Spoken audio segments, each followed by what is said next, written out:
Moving into today, our main thing is not the hurricane threat. Thankfully, it's not even a severe weather threat. All we have really going on today is drier and cooler air moving in, and it's going to feel really nice for the middle and end of the week. Current temperatures ranging from the upper 60s to lower 70s.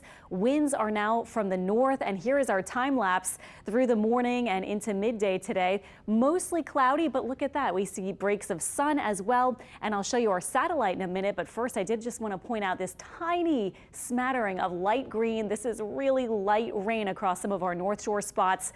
Mostly, though, we're going to be dry today. And after this little batch moves out, I think we'll be pretty quiet after that, where there are bright sunny skies out to the west of us. And here are those clouds with our satellite imagery. Breaks, especially along our coastal spots and some north of the lake now. And that will be the trend into later this afternoon and evening as that cold front continues progressing rather slowly, but keeps moving to the southeast.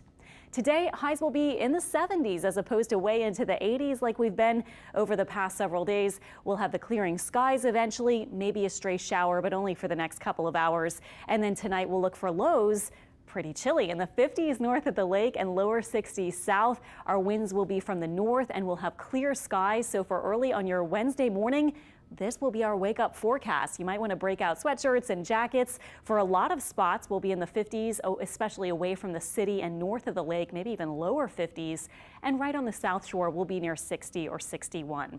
The big thing we've been talking about is not only the slight cool down with this particular front, but the very dry air. Our dew point temperatures, relative humidity, those will be dropping, and we will have very low humidity tomorrow, and we will hang on to that nice dry feel. A lot of us appreciate that before we get the summertime mugginess all the way into Friday before it does return to slightly more humid Saturday and Sunday. So for your Jazz Fest forecast, looking really good. Temperatures pretty warm in the 80s, but great feel on Friday with the dry air still in place. Saturday, it turns muggier with highs about 86, but still mainly dry. And even Sunday, there's just a slight chance for a shower, but you certainly won't want to do the precautions you did for French Quarter Fest, except it might be even warmer with drinking lots of water, using sunscreen, staying hydrated, taking breaks in the shade and AC. We also have something going on this week, or starts on Friday actually, called the City Nature Challenge. Just wanted to give you a quick look at that if you're into nature with our beautiful plants and gorgeous animals and even fungi and things like that we have in South Louisiana.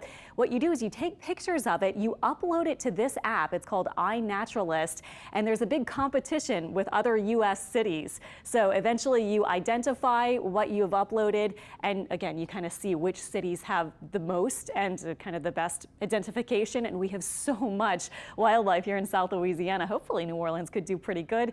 It starts on Friday, and again, it's called the City Nature Challenge. Quick check also, I was checking our birdcast. This is the forecast put out by Cornell and Colorado State University for how many birds will be migrating. We are at pretty much the peak of bird migration. And Thursday night, I just wanted to let you know, in particular, you can see these whites. That's corresponding to high levels of birds predicted to be migrating overhead. You can see maybe things like this if you kind of keep an eye out, especially this week, the hooded warbler, the prairie warbler. These photos, thank you to Joan Garvey for these lovely shots that she has taken. Indigo bunting, I love that one. Summer tanager.